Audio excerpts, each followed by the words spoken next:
now interviewing Pascal Joncour, partner at venture capital Convergence Partners. Please tell us a bit about yourself and what do you do?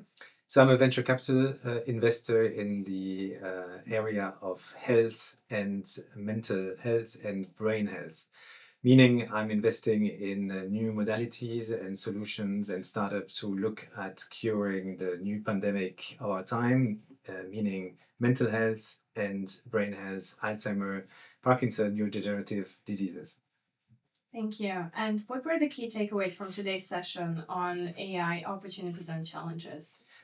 I was particularly impressed by the state of the art of AI education and infrastructure in Armenia, especially the presentation by the TUMO school and its founder and managing director was very impressive to me, and I look forward to collaborating more with that infrastructure, obviously learning or giving the opportunity for younger generation to learn about coding was very impressive.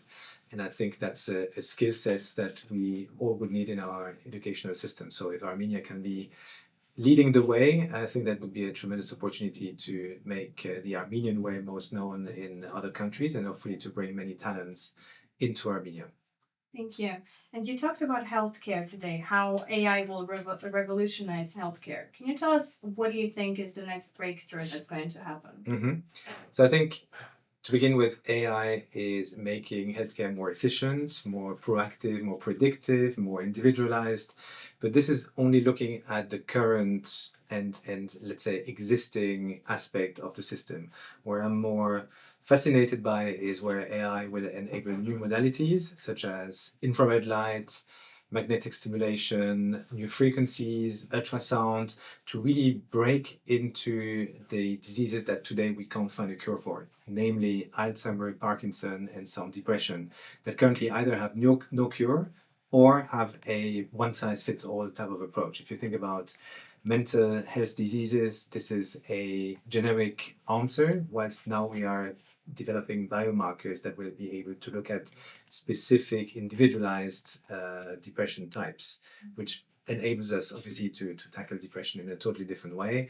Whilst to give you an example, infrared light stimulation might be able to actually influence the neuroinflammation inside the gray matter of your brain to actually treat neurodegenerative diseases such as Alzheimer. And that's where AI will enable and empower those modalities to really come through. So this is innovation on both sides. That's fantastic. Thank you. And do you see any risks with that? With using AI for? I think one risk or one challenge is around the data security. And we hear a lot about cybersecurity risks around the globe. And I think accessing health data without being accredited or allowed to is certainly like generating a risk. Other than that, I think if the data is used for predicting things that maybe have an influence on your premium price for an insurance, or if you're going to be hired into a company or not, this is very sensitive areas that we need to be very, very careful about in how they are handled by the society and by the different stakeholders. Thank you. And just one final question. Are there any current tools available in the market that you would recommend for people to use specifically in support of mental health?